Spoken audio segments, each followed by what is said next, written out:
보겠습니다. 출애굽기 10장 1절 2절을 합독을 하겠습니다. 출애굽기 10장 1절 2절 합독합니다. 여호와께서 모세에게 이르시되 바라에게로 들어가라.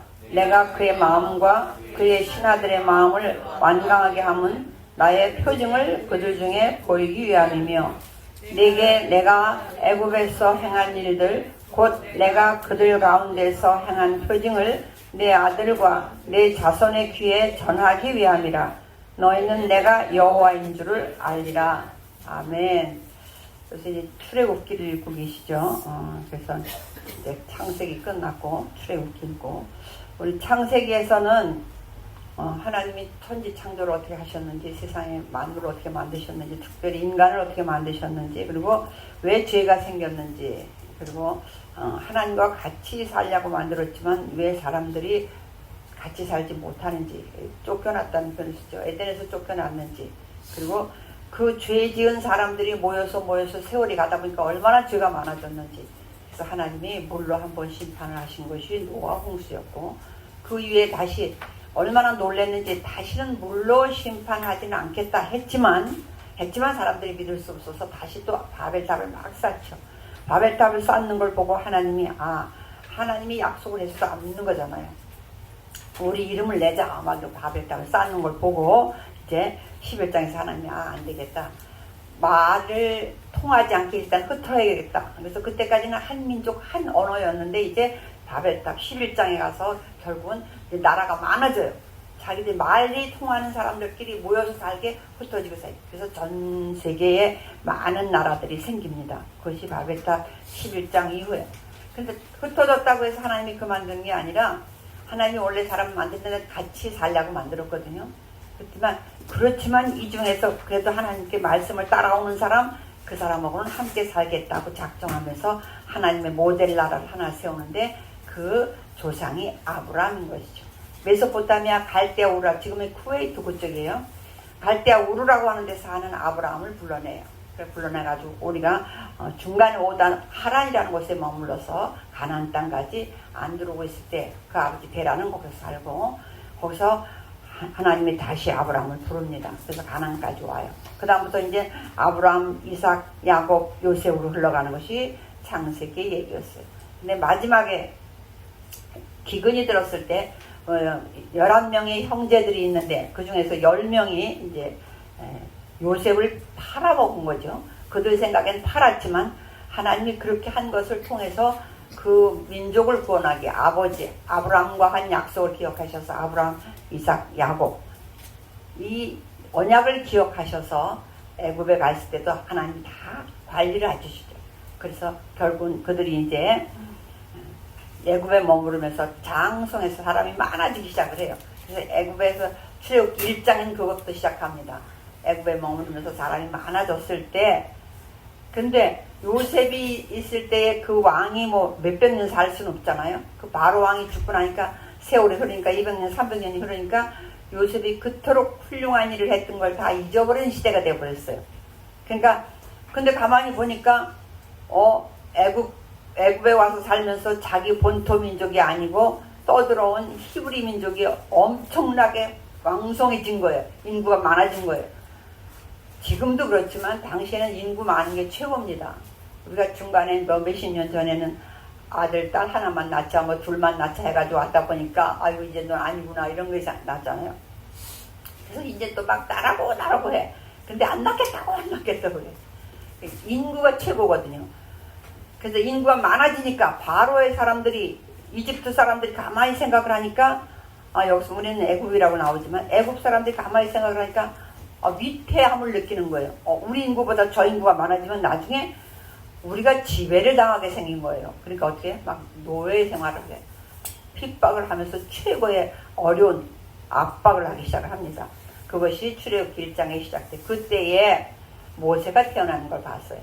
모세가 태어나서 모세가 히브리인으로 태어나죠. 그런데 바로의 궁에서 40년을 삽니다. 그죠?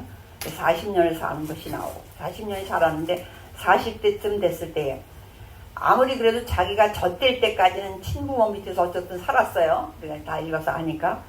그러니까 거기서 아마 어쨌든 간에 그래서 애기 교육이 중요해. 여기 테리가 왔습니다만 애기 교육이 중요해. 쟤 못 알아들을 것 같지만 다 알아듣습니다. 쟤한테 내가 자꾸 말을 해야 돼. 테리야 너는 하나님이 널 지켜주실 거야. 하나님 널 사랑하니까 지켜줘. 얘 겸은 얘 귀가 들어가게 돼 있어요. 모세도 그랬거든요. 어려서 젖될 때까지만 자기 친엄마가 키우면서 얼마나 그랬겠어요. 너는 히브리 민족을 잊으면 안 된다 그랬겠죠. 너는 히브리 아이다 그랬겠죠. 근데 하여튼 그가 40년 동안 왕궁에 자라면서 최고의 학문은 다 배웠어요. 왕이 되어야 될 사람이기 때문에 당시 왕이 되려면 천문학까지 배운다고 그래요. 그래서 모든 학문을 배우고 났는데 40세 때에 그만 본의 아니게 하여튼 실수를 하죠. 그것 때문에 이제 바로 왕이 마침 근데 우리가 생각할 무슨 드라마같이 그런 일이 일어날까 그러겠는데 그때 당시에 애굽의 왕이 마침 자식이 없었어요. 딸 하나가 있었어. 그게 모세를 키운 엄마인데 딸 하나가 있어서 되자면 할 수 없이 그 딸이 여왕이 돼야만 돼요. 그런데 모세를 키웠기 때문에 모세가 다음에 왕의 순번이 됐어요. 근데 다른 사람들이 볼 때는 왜 없으면 사춘이 되든지 하잖아요. 우리나라도 옛날에 왕이 안 되면 그랬잖아요. 자식이 없으면. 그것처럼 그 다음 순번이 있었을 거예요. 그 사람이 얼마나 기다렸겠어요. 우리 지금의 왕은 자식도 못 낳고 그리고 딸 하나밖에 없는데 저 딸이 하나 할 것이면 그럼 내가 할 것이다. 계산했을 거 아니에요. 근데 모세를 키워가지고 모세를 왕으로 해요. 그러니까 그 사람 생각엔 자기는 정치로 아직 바로 왕은 안 됐지만 정적이 모세가 된 거예요. 그래서 모세를 없애야 되는 게 자기 소원이야. 그래 자기가 마음 놓고 바로 왕이 되잖아요. 그런데 무슨 소리가 들려요? 애굽 사람을 죽였대. 이 소리가 들려요. 그러면 그렇지. 애굽 사람이 아니니까 저놈은 애굽 사람이 아니기 때문에 애굽 사람을 죽인 거야. 히브리 놈이기 때문에 이렇게 얘기 나왔겠죠. 그래서 죽여야 되겠다. 그 소리를 듣고는 어떡합니까? 도망을 가기 시작해. 그래서 미디안이라는 데로 도망을 가. 미디안에 도망가서 거기 머무르고 있는 날 어느 날 보니까 여자들이 쭉 그냥 양 염소를 먹이고 있는데 일찌감치 물이 있는데 와서 양한테 또 짐승에게 물을 먹여야 되는데 일찍 와도 일찍 먹이지 못하는 사람이 있어서 보니까 남자들 힘센 사람들이 먼저 온 사람들 다 밀어내버리는 거예요. 너희 나중에 그래가지고 맨날 맨 늦게 항상 맨 늦게 하니라 집에 오면 늦어요. 맨 늦게 다른 사람들이 남자들이 목동들이 다 하고 간 다음에 근데 그날은 일찍 왔어. 아버지가 야 오늘 어쩐 일로 일찍 왔냐 했더니 어떤 애굽 남자가요 우리들 다 다른 사람 제껴놓고 우리 먼저 왔다고 우리 먼저 먹여줬어요 그래. 아버지가 뭐라 그래요. 야 근데 그냥 왔냐 대접이라도 해야지 빨리 가서 모셔와라. 그 대접하죠. 그것이 거기에 안주하게 돼 있는 그 집이 사위가 되는 사건을 우리가 봤어요. 그리고 거기서 40년의 세월이 흘렀어요. 40년의 세월이 흘렀는데 어느 날 하나님이 나타나셨어요. 그날도 염소 양 데리고 가서 목동이니까 치고 있는데 자기 양도 아니야. 누구의 양? 장인의 양. 그렇게 돼 있어요. 자기는 일개 목동이에요. 지금 80살이 되도록. 그리고 있는데 거기 나무 하나에 막 불이 타고 있는데 불이 타면 점점 사라져 없어져야 되잖아요. 근데 계속 그대로 있으니까 가다가 말고 돌이켜서 이상하다 한번 가보자. 가까이 가서 보니까 그때 하나님의 음성이 들리죠.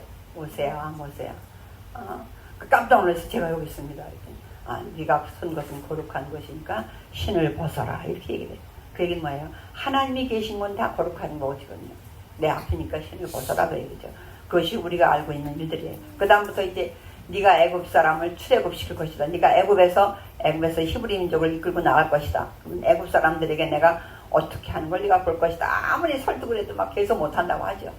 우리도 마찬가지였을 거예요. 우리도 그 시대가 돼서 그런 정도가 됐다면 아마 그런 것도 굉장히 어려웠을 거예요. 근데 나중에는 뭐라 그래요? 하나님이 개혁을 협상을 하시는 거 보면 모세하고 협상을 하시는 거 보면 난 말을 못해요. 말을 내가 누가 네 입을 줬겠냐. 내가 네 입을 만들었으니까 내가 해주겠지. 그래도 못한다. 그래 그럼 말 잘하는 네 형을 붙여줄게. 말 잘했나 봐요. 아론은 말 잘하는 네 형을 붙여줄게. 유대인 문헌에는 이런 말이 있어요. 그 모세가 뭐라고 하냐면 지금 하나님과 말하는 이 시간에도 제가 이렇게 입이 언어를 하잖아요. 이 표현이 나오거든요. 성경에. 그 얘기는 뭐냐면 유대인들은 어떻게 해석을 하냐면 기능적으로 조금 부족한 걸로 봐요. 예를 들어서 혀가 짧다든지, 혀가 짧게 된 이유도 설명을 하지만 그것까지 하면 길으니까, 그래서 기능적으로 조금 혀가 뭐 짧은가 보다. 계속 지금 말하고 있는 이 중에도 제가 말을 더듬고 있잖아요. 이 말을 하거든요, 모세가. 그러니까 나중에 뭐라 그래요? 아론을 붙여줄게. 너 형 말 잘하는 아론을 붙여줄게. 아론이 이제 오고 있다. 그래. 근데 나중엔 마지막 할 말이 없으니까 그냥 보낼 만한 사람은 보내세요. 이래. 그랬더니 뭐라 하나님이 화를 냈다고 그래. 화내신 거 할 수 없으면 네 알겠습니다. 그 다음부터 이제 우리가 아는 재앙을, 애굽에는 엄청난 재앙이고 또 이스라엘에게는 이때에 출애굽해야 되는 과정, 그 중에 오늘 10장 1절에서 8번째 재앙, 메뚜기 재앙이 있기 전에 일어난 사건이에요. 근데 우리 생각에는 아니 굳이 10가지까지 또 뭐 피, 개구리, 이 파리 계속 이렇게 해야 되냐. 4번째 파리 재앙일 때는 놀랍게도 한 나라에 한 나라인데 그들이 살고 있는 고센 땅은 하나님이 구별했다고 그랬어요. 4번째 재앙부터는 구별해요. 3번째 재앙까지는 그냥 전국에 다 이런 일이 있었지만, 그러지만 이스라엘에게 이제 좀 해가 안 가도록 하나님이 배려를 히브리 민족에게 했지만, 4번째 파리 때부터는 완전히 달라요. 한 땅에 살아도 히브리 민족이 살고 있는 그쪽은 하나도 해가 없어. 그때부터는 계속 그래요. 메뚜기 재앙을 앞에 놓고 이제 아마 모세도 그런 생각이 들었을 거예요. 하나님 말은 여기 안 적혀있지만 아니 그냥 빨리 해결하셔도 되는데 뭐 첫째, 둘째, 셋째 이렇게 많이 해야만 되냐고. 아직도 멀어져 8개만 9개, 10개 남았잖아요. 그러니까 그때 그 이유를 하나님이 설명하는 게 바로 10장 1절 2절이에요. 왜 이렇게 재앙을 길게 끄는지 그런 것들이야. 여호와께서 모세에게 이르시되 바로에게로 들어가라. 내가 그의 마음과 그의 신하들의 마음을 완강하게 하면, 사람의 마음도 누가 주장해요? 하나님이 하는 거예요. 내 마음도 내 마음대로 안 되는 거예요. 그래서 잠언서에서는 뭐라 그러냐면 우리 뭔가 어긋나고 그럴 때 뭐냐면 하나님의 마음을 움직이면 너 마음을 움직인다고 나와요. 그래서 사람과 뭐가 어긋났을 때는 우리가 먼저 하나님 앞에 바로 서면 하나님이 그 사람의 마음을 움직여요. 가서 아무리 그 사람을 타협을 하려 해도 막 뭐 하려 해도 안 돼. 그때는 어떻게 해? 우리가 하나님 앞에 바로 네 행위가 여호와를 기쁘시게 하면 너 원수라도 덤으로 화목하게 하시기를. 이게 잠언서의 말씀이거든요. 근데 오늘 뭐라 하냐면 완강하게 한 이유가 뭐냐? 나의 표징을 그들 중에 보이기 위해. 내가 자꾸 바로의 마음을 완강하게 하는 이유는 뭐냐면 내가 계속 지금 표징을, 기적을 행하고 있거든요. 표적을 행하고 있거든요. 이거를 계속 그들이 보게 하는, 누구들이? 애굽 사람들이, 이방 사람들이 보게 하는 거예요. 그리고 또 더 중요한 건 2절. 이제 모세에게 말하는 거예요. 내가 애굽에서 행한 일들, 지금 어때까지도 7가지 했어요. 8번째 재앙이 시작될 거예요. 근데 그 행한 일들을 또 앞으로도 행할 일이 있어요. 내가 그들 가운데서 행한 표징을 누구에게? 내 아들과 내 자손의 귀에, 그러니까 내 대대로 전하기 위해서, 오늘날 우리가 말하면 전도하기 위해서요. 하나님이 어떤 하나님인지를 알려주기 위해서 네 입으로 그랬대가 아니라 그랬어, 봤잖아요. 그랬어를 계속 네 아들에게, 네 아들은 그 자손에게, 그 다음은 그 자손에게 그걸 전하기 위해서. 우리가 노아의 후손 중에 아브라함까지가 10대 손이거든요. 노아서부터 아브라함까지가 10대 손이야. 근데 그때 노아 그 시대는 막 오래 살 때잖아요. 놀랍게도요, 우리가 하면 10대 손이니까 벌써 옛날에 죽었을 것 같아. 그리고 왜 성경이 기록을 그렇게 해요? 죽었다고 기록하는 게 아니라 노아가 다 죽고 난 다음에 아브라함 얘기를 하거든요. 그렇기 때문에 노아는 이미 죽었고 이제 아브라함이 태어났나 보다 이렇게 생각하지만 아브라함은 52세까지 노아가 살아있어요. 그래서 우리는 아브라함을 왜 하나님이 선택하셨습니까? 그러면 할 말이 없어요. 나도 그 전에 고신 측에서 신앙생활을 했는데 그때 목사님 뭐라고 하셨냐면 그건 하나님의 주권이다. 그렇게 얘기를 했어. 그렇게만 알았어요. 그 맞아요. 하나님의 주권이야. 근데 하나님의 주권인데 하나님이 아무나 부르지는 않았을 거예요. 어쨌든 무엇인가 하나님 마음에 들었으니까 붙잡았어요. 유대인 문헌에는 그게 나와 있어요. 그러니까 노아가 아브라함이 52세까지 살아있다는 얘기는 52세면 어른이잖아요. 그러면 노아 홍수 얘기를 했겠어요? 안 했겠어요? 수도 없이 했을 거예요. 수도 없이 했을 거예요. 그리고 또 소돔과 고모라가 망했던 얘기, 이런 걸 자기가 본 얘기를 얼마나 많이 했겠어요. 근데 놀라운 것은 그렇기 때문에 봤다는 게, 들었다는 게 우리가 그냥 또 어디도 그렇게 되냐면 창세기 25장 지난번에 했습니다만은 25장에 아브라함이 죽어요. 아브라함이 죽고 난 다음에 야곱 얘기가 나와요. 에서와 야곱이 태어났다고. 근데 이미 에서와 야곱이 15살까지 아브라함이 살아있어요. 그러면 그 아브라함은 자기 얘기 안 했겠냐고. 모리아산에서 이삭을 바친 얘기, 이런 얘기 안 했겠냐고. 그래서 자기의 경험이 아주 중요해. 경험이 중요해. 여기서 뭐야? 그 경험을 네 아들과 네 자손의 귀에 전하게 하려. 달랑 뭐 하나 그냥 어느 날 아침에 그냥 장자를 다 죽이는 바람에 우리가 출애굽했어. 이게 아니고 미리 꼭 예고를 하시잖아요. 하나님이. 언제 뭘 하겠다. 파리가 있겠다. 이가 있겠다. 개구리가 있겠다. 이게 얘기를 하시면 그대로 실행하시는 거예요. 그걸 누구만 할 수 있어요. 그래서 우리는 하나님을 전능하다는 표현을 써요. 우리는 아무리 해도 못해. 내일 모레 비가 오게 하겠다. 믿을 사람 하나도 없어요. 그런데 하나님은 하신다 하면 해. 그게 한두 번도 아니야. 10번을 계속되는 걸 보고 모세뿐만 아니라 그걸 본 시대 사람들이 얼마나 전하겠어요. 그 얘기야. 출애굽기는 오늘 간단하게 한번 보고 넘어갈게요. 출애굽기는 창세기가 아까 그런 얘기였다면, 그래가지고 창조 얘기, 또 죄가 왜 생긴 얘기, 이런 얘기였다면, 출애굽기는 성경이 다 중요하지만 구약에서 예를 들어서 꼭 한 곳만 읽어야 된다면 출애굽기 읽는 게 가장 좋습니다. 여기는 완전히 구원에 대한 얘기가 있고, 구원뿐이 아니라 구원해가지고 구원해놓은 백성을 하나님이 또 언약을 해요. 너희는 이렇게 살아야 돼. 왜? 하나님의 백성이 됐기 때문에, 하늘 백성이 됐기 때문에, 신분이 바뀌었기 때문에 우리가 한국 사람으로서 살아야 되는데, 우리가 다른 나라에 가서 만약에 이민을 갔으면 그 나라 법대로 살아야 되잖아요. 하나님의 나라 백성이 됐으면 하나님의 법을 지켜야 되는 것이 언약이에요. 그 언약이 이제 십계명부터 쭉 나오는 거예요. 그래서 구원하신 얘기, 언약하신 얘기, 그리고 마지막에 성막을 짓는 게 나와요. 성막을 짓죠. 성막을 왜 짓냐면 성막은 누구 집이에요? 하나님의 집이에요. 하나님이 거기서 진짜 와서 사는 건 아니지만, 우리 인간의 하나님이라, 저도 이것을 묵상하면서 하나님이 인간이 이해하는 수준으로 하시려니까 뭐래요? 저들은 집이 있어야 사람이 있는 걸로 알아. 집에 머물러요. 하나님이 그냥 계셔. 그러면 어떻게 믿냐고요? 하나님 어디 계신데? 그러니까 너희들이 집 있는 것처럼 하나님도 집을 지으셔. 그렇게 있고 내가 그 집을 보면서 우리 하나님 저기 계시지. 그렇게 이해하게 하기 위해서 성막을 지라고 그래요. 그 얘기는 오늘날 뭐래요? 임마누엘, 함께 하시는 하나님. 함께. 근데 오늘날은 뭐예요? 성령께서 함께 하시잖아요. 성령께서. 그 신약과 똑같아요. 구약에서도 구원받은 거 첫 번째 보면, 우리 이제 앞으로 한번 가볼게요. 6장을 한번 볼게요. 6장 6절 7절 한번 볼게요. 6장 6절 7절 시작. 그러므로 이스라엘 자손에게 말하기를, 나는 여호와라. 내가 애굽 사람의 무거운 짐 밑에서 너희를 빼내며 그들의 노역에서 너희를 건지며 편팔과 여러 큰 심판들로서 너희를 속량하여 너희를 내 백성으로 삼고 나는 너희의 하나님이 되리니, 나는 애굽 사람의 무거운 짐 밑에서 너희를 빼낸 너희의 하나님 여호와인 줄 너희가 알지라. 내가 이거는 하나님이신 나 뵙기는 할 수 없다. 하나님이신 나 뵙기는 할 수 없다. 근데 뭐 어떻게 할 거냐? 너희들이 지금 얼마나 힘든 건 내가 봤기 때문에 너희를 빼내겠다.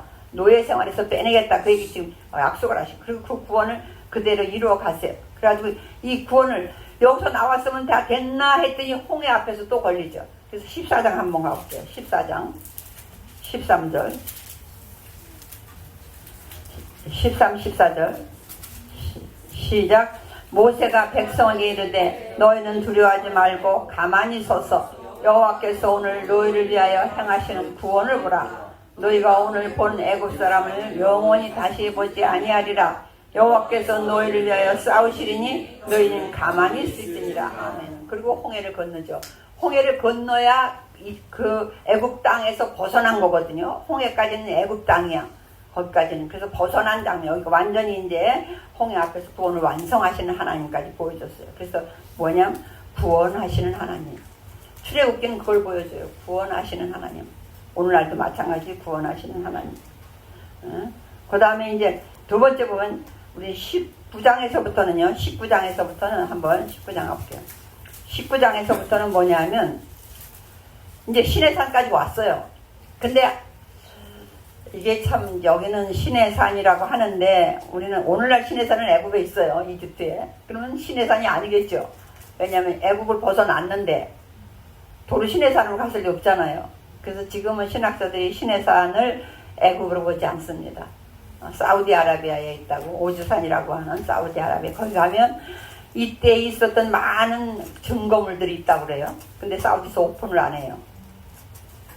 그래서 그 전에 보면 떨기나무라고 하는 책을 쓴 그분이 그냥 몰래 다니면서 그 촬영한 그런 것들이 있었어요. 뭐 죽을 고비를 넘기면서 그때 당시에는 집사 권사였는데 아마 후에 목사님이 되셨을 거예요.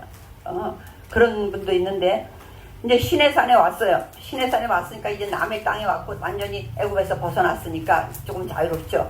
거기 와서 이제 데려다 놓고 구원해 놓고 어떻게 살아야 되는지 오늘날 우리도 마찬가지요. 저와 여러분 우리가 예수 믿고 구원받았으면 어떻게 살아야 되는지 좀 다르게 살아야 되잖아요. 다르게 살아야 돼. 한번 이제 19장 4절에서 6절까지 읽겠습니다. 시작. 내가 애굽 사람에게 어떻게 행하였음과 내가 어떻게 독수리 날개로 너희를 업어 내게로 인도하였음을 너희가 보았느니라. 세계가 다 내게 속하였나니 너희가 내 말을 잘 듣고 내 언약을 지키면 너희는 모든 민족 중에서 내 소유가 되겠고 너희가 내게 대하여 제사장 나라가 되며 거룩한 백성이 되리라. 너는 이 말을 이스라엘 자손에게 전할지니라. 아멘. 내가 그동안 이제 여기는 10가지 재앙을 다 끝나고 이제 나온 거예요. 나와서 홍해를 건너서 다른 땅 시내산이라는 데 왔어. 호렙산이라도 하고 시내산이라고 하는 데 왔어요. 왔을 때 너희들 내가 어떻게 했는지 알지? 그 얘기를 하는 거야. 내가 너희들 독수리 업어서 탁 날라오듯이 옮겨와 주듯이 너희들을 내가 업고 너희들을 인도해낸 것 너희가 보았지? 그 소리예요. 그러면서 뭐라고 하냐면 세계가 다 내 거다. 그런데 그렇다면 세계 모든 민족도 내 건 거죠. 그런데 뭐라고 하냐면 내 말을 잘 듣고 중요한 건 내 말을 잘 듣고요. 하나님 말씀을 잘 듣고 내 언약을 하나님 언약을 지키면 너희는 믿은 모든 민족 중에서 내 소유라는 건 여기서 보물이란 뜻이에요. 보물. 내 보물이 되겠고 보물은 얼마나 소중히 다릅니까? 6절 너희가 내게 대하여 제사장 인간 중에서 가장 하나님이 좀 귀하다는 표현이 이상하지만 직분이 가장 무게 있는 직분이 뭐냐면 제사장이에요. 제사장은 뭐예요? 항상 하나님 곁에 있어요. 항상 성막 곁에 있어. 내가 오늘도 이제 얘네들을 보면서 서로 엄마 곁에 앉으려고 그래. 왜 그래? 엄마 아빠 곁에 앉으려고 그래. 왜 그래? 맨날 보는데 그래. 맨날 보는데 거기 앉으려고 해. 우리는 하나님 보면 제사장은 그런 직분이에요. 늘 하나님 곁에 있는 직분이야. 우리가 하나님을 제대로 보면서 내가 우리가 하나님을 이 정도로 찾나? 그냥 말씀을 찾고 하나님을 찾는 게 하나님 곁에 있으려고 하는 같이 있어요. 같이 있어요. 그러나 오히려 도망가잖아요. 우리 도망가. 우리 도망가거든요. 근데 제사장 나라가 되면 거룩한 백성 말씀대로 살면 거룩해지거든요. 이것이 우리가 살아야 될 일이라는 거예요. 그래서 언약을 맺으시는 하나님이 뭐 내가 너희들 이젠 내가 구원해냈어. 그럼 이제는 살아야 되는 게 세상 사람하고 조금 달라야 돼. 먹고 사는 건 똑같지만 그 마음가짐이랑 생각이 달라야 돼요. 그래서 시내산 언약의 이제 핵심이야. 그래서 20장 한번 볼게요. 20장. 그 핵심 내용이 이제 뭐냐면 20장 한번 1, 2절 한번 볼게요. 시작. 하나님이 모든 말씀으로 말씀하여 이르시되 나는 너를 애굽 땅 종되었던 집에서 인도하여낸 네 하나님 여호와니라. 나는 너희들 이끌고 난 여호와다. 항상 뭔가 집중해서 말씀하실 때 이 얘기를 꼭 해요. 누가 한 게 아니고 나 지금 하나님이 말하는 거야. 그러면서 십계명을 쭉 해요. 그걸 말하기 위해서 지금 말씀하신 거야. 뭐냐면 우리가 지켜야 될 언약을 주신 그 은혜에 감사해서 지켜야 될 것들이에요. 우리는 그런데 이걸 잘못 오해하면 이걸 지켜야 구원받는다고 오해하면 안 되고 이미 그렇잖아요. 구원받았잖아요. 구원받은 사람들에게 지금 말씀하시는 거예요. 그래서 구원받은 사람들이 이렇게 해야 된다 하는 것이 언약을 맺으시는 하나님이에요. 그리고 이제 24장 볼게요. 24장 7, 8절 볼게요. 시작. 언약서를 가져다가 백성에게 낭독하여 듣게 하니 그들이 이르되 여호와의 모든 말씀을 우리가 준행하리이다. 모세가 그 피를 가지고 백성에게 뿌리며 이르되 이는 여호와께서 이 모든 말씀에 대하여 너희와 세우신 언약의 피니라. 백성들 사이에서 모세가 되게 바빠요. 하나님한테 왔다, 사람들에게 왔다, 막 십계명 알려주면서 이렇게 하랜다면 우리가 다 지키겠습니다. 그래. 그러면 또 하나님한테 막 가서 다 지킨다고 했어요. 이거 갔다고. 그런데 짐승을 잡아서 피로다가 이제 언약을 증명을, 피는 생명을 걸겠다는 뜻이거든요. 이 언약을 지키는 일에 내가 생명을 걸겠습니다. 이거예요. 그래서 언약을 공식적으로 체결하는 그런 장면이었어요. 그 다음에 이제 25장 지나가면 무슨 얘기야? 성막 짓는 얘기가 계속. 그때는 무지 재미없을 거예요, 여러분요. 그런 얘기 쭉 계속돼. 29장 한번 볼게요. 29장 45, 46절. 시작. 내가 이스라엘 자손 중에 거하여 그들의 하나님이 되리니 그들은 내가 그들의 하나님 여호와로서 그들 중에 거하려고 그들을 애굽 땅에서 인도해낸 줄을 알리라. 나는 그들의 하나님 여호와니라. 이제 25장부터 성막에 대한 얘기를 쭉 해요. 그러니까 성막에 대한 것을 지어야 돼. 지어놓고 뭐라고 말하냐면, 짓게 되면 거기에 내가 너희들과 같이 살려고 내가 애굽 땅에서 인도해냈다. 같이 살려고. 근데 우리는 바빠서 요즘에 하나님하고 같이 살 새가 없이 돌아다녀요. 근데 이제 25장에 한번 또 하나, 25장 8절 한번 볼게요. 25장 8절. 왜 성소를 지어야 되는지 간단하게 설명했어요. 시작. 내가 그들 중에 거할 성소를 그들이 나를 위하여 짓되. 성막 기술자들 이런 사람들을 다 지명해서 부르시면서 뭐라고 하냐면 거기 짓는 성막을 가장 분명히 밝히시죠. 성막을 왜 지어야 되는지. 내가 거기 거할 거야. 내가 거기 거할 거야. 그 얘기를 하시는 거예요. 그래서 이제 29장에 와서 우리가 말한 것처럼 그들 중에 거하려고 그들을 애굽 땅에서 인도해냈다. 내가 구원한 이유를, 여러분과 저를 구원한 이유가 뭐예요? 하나님이 같이 살자고 구원했다는 거예요. 같이 살자고. 근데 오늘 우린 주일날 교회 한 번 오는 걸로 다 잊어버렸다고 생각하잖아요. 그 40장에 한번 가볼게요. 성막을 다 지은 얘기가 나와요. 34절부터 38절까지 시작. 구름이 회막에 덮이고 여호와의 영광이 성막에 충만하매 모세가 회막에 들어갈 수 없었으니 이는 구름이 회막 위에 덮이고 여호와의 영광이 성막에 충만함이었으며 구름이 성막 위에서 떠오를 때에는 이스라엘 자손이 그 모든 행하는 길에 앞으로 나아갔고 구름이 떠오르지 않을 때에는 떠오르는 날까지 나아가지 아니하였으며 낮에는 여호와의 구름이 성막 위에 있고 밤에는 불이 그 구름 가운데 있음을 이스라엘의 온 족속이 그 모든 행진하는 길에서 그들의 눈으로 보았더라. 하나님이 계신 일, 하나님이 인도하는 일, 이런 것들 어떻게 해요? 그들의 눈으로 볼 수 있게 역사하셨다는 거예요. 우리는 보지 않으면 듣지 않으면 안 믿잖아요. 어떻게 막연히. 우리가 지금 이 속에 공기가 있다는 거 왜 못 믿어요? 이제 과학이 발달해서 있구나 하지만 잘 몰라. 근데 오늘 뭐라 하냐면 하나님이 성막을 짓기에 내가 거기 살 거야. 그리고 또 그것뿐이 아니라 거기서 그냥 살고만 있는 게 아니라 너희들이 갈 때 올 때 다 인도했다는 걸 보기 위해서 구름기둥, 불기둥으로 내가 인도하겠다. 근데 뭐라 해요? 그들의 눈으로 보았더라. 그렇게 했어요. 오늘 출애굽기는 하나님께서 이스라엘을 애굽에서 구원해내신 일, 그리고 시내산에 데리고 와서 언약을 맺으신 일, 그리고 마지막에 성막을 짓기 위해서 내가 너희들과 항상 함께 있을 것이야. 우리가 예수님이 부활해서 승천해서 올라가시면서도 그 얘기했잖아요. 내가 세상 끝날까지 너희와 항상 함께 있다. 구약도 똑같습니다. 근데 그걸 가장 잘 나타낸 것이 출애굽기예요. 저와 여러분은 구원받은 사람들입니다. 그래서 이제 언약을 주셨어요. 사랑의 언약을 주셨어. 하나님 사랑, 이웃 사랑의 언약. 그러면서 근데 우리가 그걸 지키질 잘 못해요. 우리가 연약해서 늘 성령이 함께 하심으로, 우리가 함께 해주심으로 그걸 하게 하신다는 거예요. 근데 그렇게 하시는 이유가 뭐냐면 전하기 위해서 우리 자손에게 자식에게 또 손자에게 대대손손으로 전하기 위해서 이런 일을 하셨다는 거예요. 구원받은 일을 하셨다는 거예요. 우리가 대대손손 이 말씀을 그대로 전할 수 있는 우리의 그 작은 그렇다고 이게 뭐 몇십 년에 한 번씩 이런 사건이 계속 나오는 거 아닙니다. 기록해 놓은 걸 이제 계속 전해야 되는 것이 그것도 우리가 체험해야 되는 것이 우리가 할 일이에요. 그래서 우리가 일단은 먼저 체험하고 그리고 대대로 전할 수 있는 저와 여러분 되시기를 주의 이름으로 축원을 드립니다. 기도하겠습니다. 좋으신 아버지 하나님 감사합니다. 출애굽기 말씀에서